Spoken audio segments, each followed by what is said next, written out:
और बढ़ाइए तो ये धन और प्रतिष्ठा की चाह भी मिट जाएगी। ये अच्छी नहीं है, ये जहर है, बहुत घटिया बात है, बहुत घटिया बात। धन की इच्छा बढ़ जाए तो राक्षसी प्रवृत्ति आ जाए, चोरी करना, हिंसा करना, लूटपाट करना, बेईमानी से सब में उतर जाए, और प्रतिष्ठा की बात आ जाए तो हिंसा हो जाए कि बात प्रतिष्ठा के मान सम्मान के आगे बोले मां। तो ये दोनों बातें घटिया बात है। मान सम्मानम कल्याति घोर गर्णम नीचापमानम शुदा से राधा मुरली धरो भज सके वृंदावन माते। हे मित्र, सम्मान को विष समझो और अपमान को अमृत समझो, नीच पुरुषों द्वारा किए हुए अपमान को अमृत समझो और राधा माधव का भजन करो, इसी में शांति है।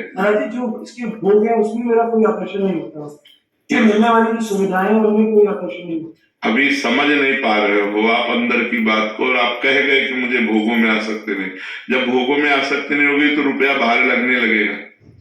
तो कहीं ना कहीं रुपये में जो प्रीति है वो भोगों में प्रीति कहलाती है, क्योंकि रुपये से भोग मिलता है। रुपया ना खा सकते, ना सूंघ सकते, ना उसको ओढ़ सकते, ना बिछा सकते, काम में केवल भोगों के ही तो आता है। तो अंदर कहीं भोगासक्ति है जो रुपए में प्रेम करवाती है, अंदर कहीं देहासक्ति है जो मान सम्मान में हमारी प्रीति कराती है। तो हमें और भजन करना चाहिए और धीरे धीरे शांत हो जाएंगे। अच्छा, जैसे 2000 का नोट बंद हो गया है, अब 2000 की आपको एक अटैची दी जाए तो आप लोगे? क्यों? क्योंकि उससे भोग नहीं मिलते। लेकिन 500 की अटैची तो ले लोगे ना क्योंकि उससे भोग मिलते हैं तो मूल तो भोगासक्ति हुई ना, मूल तो उससे मिलता है भोग, इसीलिए तो हमें रुपया प्रिय है। नहीं तो 2000 भी तो रुपया है, वो नहीं रखोगे क्योंकि उससे भोग मिलते नहीं है। तो ये बात समझ लाए जी।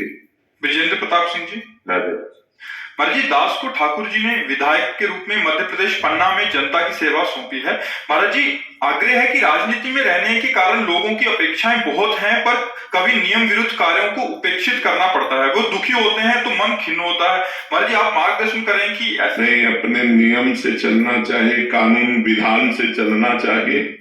अगर कोई दुखी होता है तो उसमें आपका कोई दोष नहीं, कानून विधान है उसके। जो आपके लिए विधायक पद में कानून है, जितना आप समाज सेवा का अधिकार रखते हैं और जैसे समाज सेवा का अधिकार पूरा होता है वो सब आपको पता है, तो वो आप कीजिए। उस आपके विधान के विपरीत अगर कोई चाहता है आपसे तो आप नहीं करते हैं, वो दुखी होता है तो उसकी मनोमालिन्यता है, उसकी बुद्धि है ऐसी, आपके द्वारा उसको दुख नहीं दिया गया है, इसलिए आप उसके किंचन मात्र भी दोषी नहीं माने जाएंगे।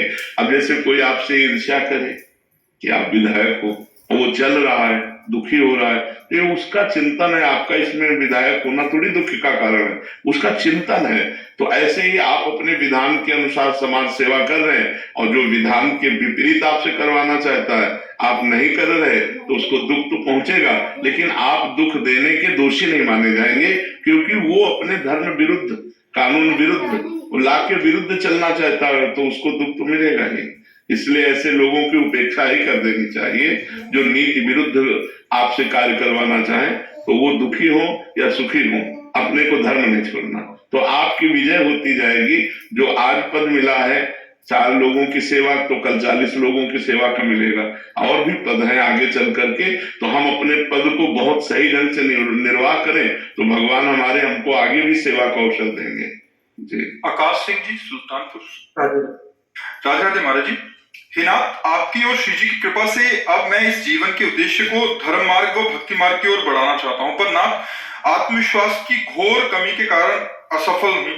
स्वामी, क्या बिना किसी भजन पूजन साधन अभ्यास के बिना क्या मैं प्रभु की शरणागति को प्राप्त कर सकता हूँ? नहीं, नहीं कर सकते, नहीं कर सकते। जैसे गंगा नहाना तो गंगा जी पर जाना पड़ेगा, आपको चलना पड़ेगा। गंगा नहाना है तो गंगा जी की यात्रा आपको करनी पड़ेगी। अगर आपको भगवान की प्राप्ति करनी तो आपको भगवत यात्रा करनी पड़ेगी, आपको नाम जप करना पड़ेगा, आपको भगवान का पूजन करना पड़ेगा, आपको भगवान की कथा सुननी पड़ेगी, आपको भगवान के लिए उत्साह रखना होगा, सब में भगवान का भाव करके सेवा करनी होगी। ऐसे ऐसे कैसे हो जाएगा? ऐसे कैसे हो जाएगा? 6 साल पहले मैं विदेश में था, उसके बाद वहां पे दोनों को बुरे कर्मों में नहीं, सबसे बुरे कर्म हो जाते हैं। आप कोई नए आदमी नहीं हो कि आपसे बुरे कर्म हो जाते हैं। हम लोग संसार की फिसलन में ऐसे फिसलते हैं कि सबसे बड़े बड़े बुद्धिमानों से भी चूक हो जाती है। हम ये इस बात में कि हमसे बुरे कर्म नहीं हुए, ये हम किसी की भी बात मानने वाले नहीं, क्योंकि फिसलन ऐसी माया की है कि सबसे गलती हो जाती है, लेकिन गलती होती ही रहे ये ठीक नहीं है। अब हम अपनी गलतियों को सुधारें, हम अब जो जानते हैं ये गलत है वो ना करें और नाम जप करें तो भगवान कृपा करेंगे, ठीक हो जाओगे। ठीक है जी।